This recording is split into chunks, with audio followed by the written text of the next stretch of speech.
My name is Laura, and I'm a nurse. After another busy day at work, I head home. As usual, I got home a little late today. I'm home. Welcome back. When I walked in, my daughter, Meg, greeted me. It must be really lonely for a third grader to wait at home alone every day. Whenever I see Meg, I always feel sorry for her. But still, I guess other nurses envy me because I work at the town's hospital and don't have to do night shifts. Where's your dad today? He hasn't come home yet. I wonder when he'll be back. I feel like I haven't seen Dad for a long time. Oh, I see. My husband, Stan, is a workaholic and hardly ever comes home. I don't even remember him spending time with us, like eating together or helping around the house. Actually, he does spend time with his family, just not with Meg and me. On his days off, he goes to his mom's house to do yard work, clean, and have dinner with her. Stan never comes to Meg's soccer practices or spelling bee contests, even though he's always helping his parents. Because of this, our relationship isn't great. I'm sorry, honey. I'm so sorry for making you feel lonely all the time. I'm fine. You come home every day, Mom, so that's enough. Oh, Meg. I hugged Meg tightly. If we were a normal family, we would spend more time together and be happier. No matter how many times I apologize, I know it'll never be enough. How did things end up this way? Then one day, Stan came home at a normal time, which is very rare. But both Meg and I had grown distant from him, and we didn't talk much. While we were eating dinner in silence, Stan suddenly spoke up. Hey, why don't we go to Hawaii for the upcoming holidays? What? I couldn't believe what I was hearing. Stan was inviting us all on a trip. What was going on? We haven't had a proper family vacation in years, he said. I thought it would be a great chance to celebrate my mother's 60th birthday too. And it might be nice to do something like this once in a while. He was putting his mother first again, and I was fed up. But when Meg heard about Hawaii, she got excited. We can go to Hawaii. I want to go. I really want to go. Meg was thrilled, and I understood why. This would be her first trip to Hawaii. But I wasn't sure I could enjoy a family trip after all these years, especially with Kate, my mother-in-law. If Stan wanted to celebrate Kate's 60th birthday, he should have told me about it sooner. Still, since Meg was so excited, I felt it wouldn't be right to refuse. All right, I guess so. It's been a while since we've all been together as a family, so let's go, I said, nodding my head. On the day of the trip, Stan and I had to work, so we planned to meet at the airport. That day, my work was unexpectedly busy, and I ended up running very late. After finishing work, I hurried to the airport with Meg.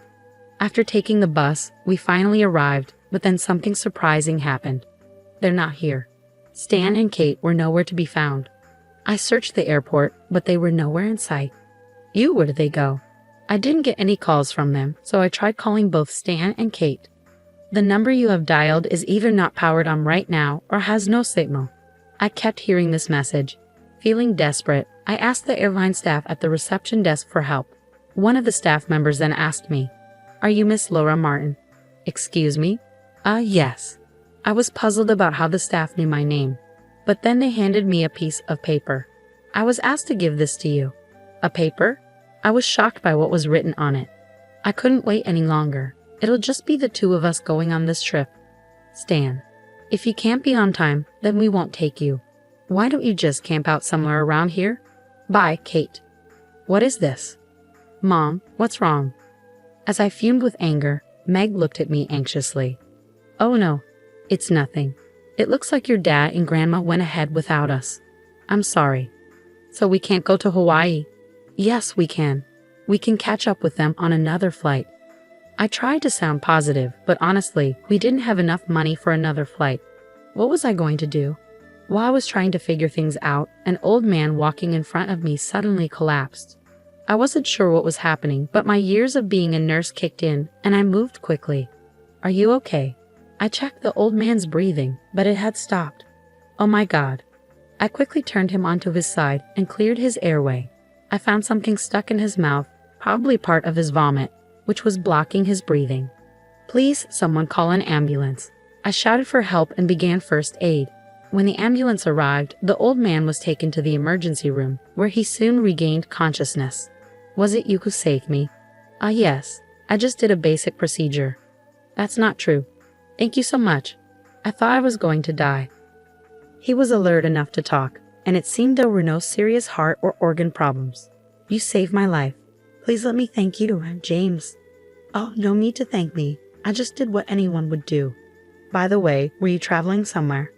Oh yes, I was supposed to go to Hawaii with my daughter, but we missed our flight. Oh no, that's awful. I feel terrible about this. I quickly waved my hand to reassure him. Oh no, we were already running late, and I wouldn't have made it on time because of my work anyway. You didn't do anything wrong. I was just thinking we might go home, I said with a sigh and a laugh. But James looked at me and said, That's a shame. Your daughter must have been looking forward to it. Why don't we just buy another ticket? Well, I'm a bit embarrassed to say this, but we don't have enough money right now. When I said this with a sad look, James nodded thoughtfully. Okay then, as a way to thank you, I'll buy both of you the tickets. That should solve the problem, right? Oh, no, I'm sorry for the trouble. It's completely okay. Hey you. James called out to a female staff member walking by. He then borrowed a cell phone and made a call. Oh, can I speak with you for a moment? James talked on the phone for a few minutes before hanging up. Oh, we're fine, so you don't have to worry about it. If I don't thank you somehow, I won't be able to rest easy, James said. At that moment, the paper fell out of my pocket. Thanks to James, we managed to get on the plane. To my surprise, he had bought us expensive business class tickets. His kindness allowed Meg and me to enjoy a very comfortable flight, and we arrived in Hawaii safely. But now I had one problem. I hadn't asked Stan and Kate which hotel they were staying at. Hello, are you Laura and Meg? A man called out to us. Ah yes, that's right. But, nice to meet you. When I wondered how the man knew my and my daughter's names, he handed me his business card. It had the name of a well-known logistics company that even I recognized. I heard about you from the chairman of our company. Thank you very much for that.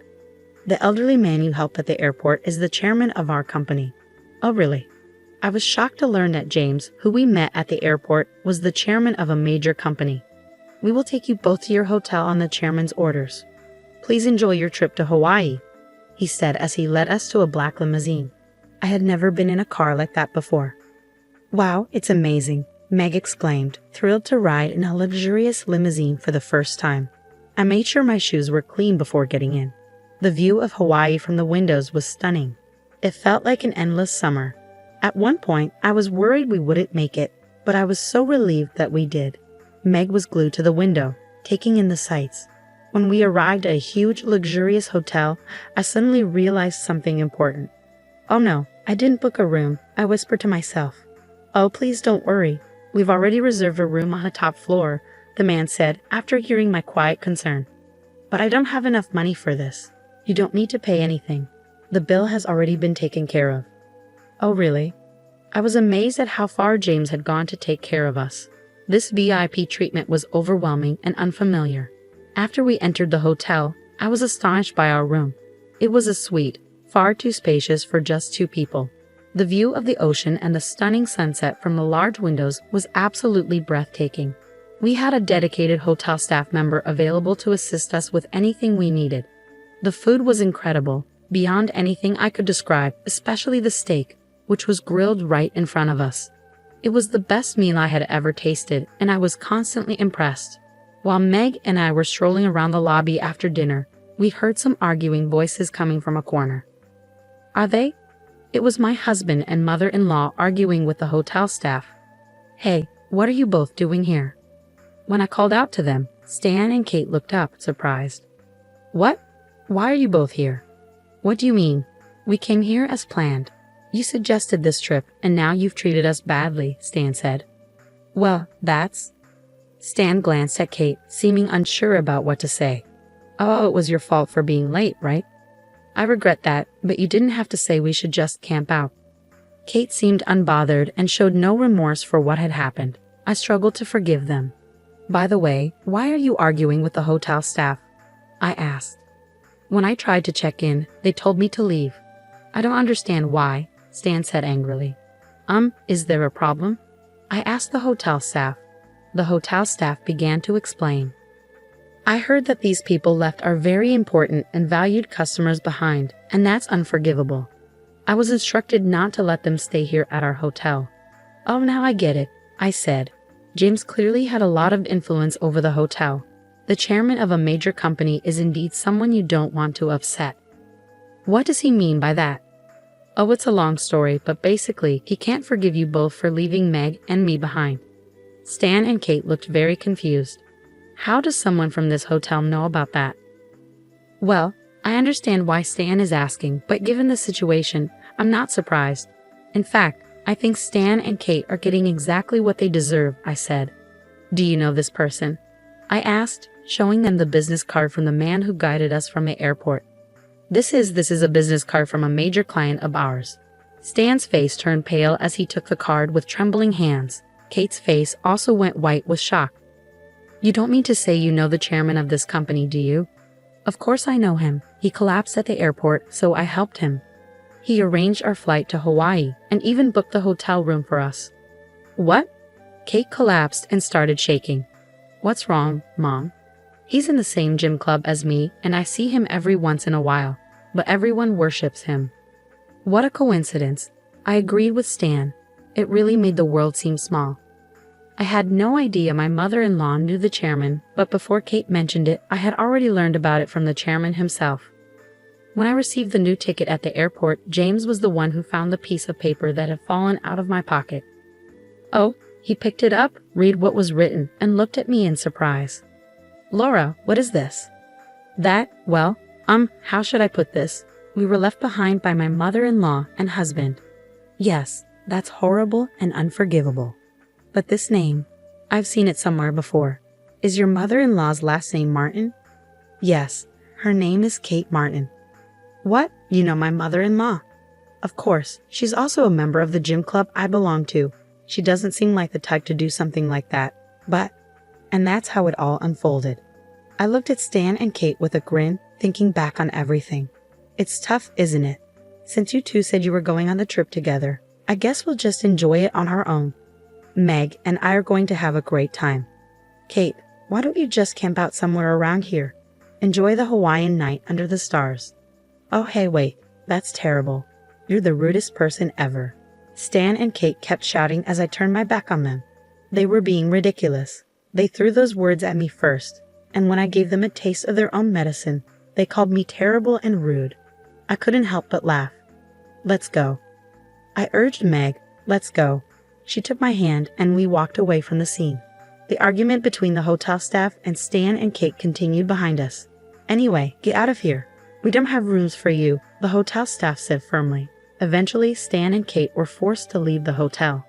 So Meg and I enjoyed our trip to Hawaii on our own. With Meg's feelings for Stan almost gone, there was no need to worry about him at all. I never imagined that helping an old man would lead to such a wonderful trip. We were grateful to him from the bottom of our hearts. The trip ended, and we returned home safely. It was an amazing and refreshing experience, and Meg was very satisfied. As for Stan and Kate, who had been kicked out of the hotel, it seems their troubles didn't end there. After returning from Hawaii, Stan came home exhausted and disheveled. It turned out that the chairman's instructions had been shared with all the hotels in Hawaii. They ended up having to camp out in the wild. Everything written on that paper came back to haunt them. Other difficulties soon followed for Stan and Kate. Stan was suddenly called into his boss's office and informed that the contract with James's company was about to be canceled. Kate faced cold treatment from the other gym club members and eventually left the club. She was practically expelled. Her only hobby had been staying in shape, but the incident scared her so much that she gave up working out and now spends most of her time watching TV. Stan and I decided that continuing our marriage would be too difficult, so we officially divorced. I got full custody of Meg, and I didn't receive any alimony or child support. My income was similar to Stan's, so supporting Meg was manageable. I have no intention of seeing my mother-in-law again. Despite everything, this whole experience felt oddly surreal. Looking back, it's strange how being late at the airport led me to help the chairman of a major company whom Kate knew. Thanks to him, I got to experience one of the best trips to Hawaii. It almost feels like fate was guiding me. My relationship with Stan didn't work out except for the fact that I have Meg. Maybe there were miscommunications due to our different work schedules, but I believe the outcome would have been the same even if I had stayed a housewife. Stan would have always prioritized Kate over us. I have no regrets. I have the most adorable and precious daughter in the world, and I don't need anything else.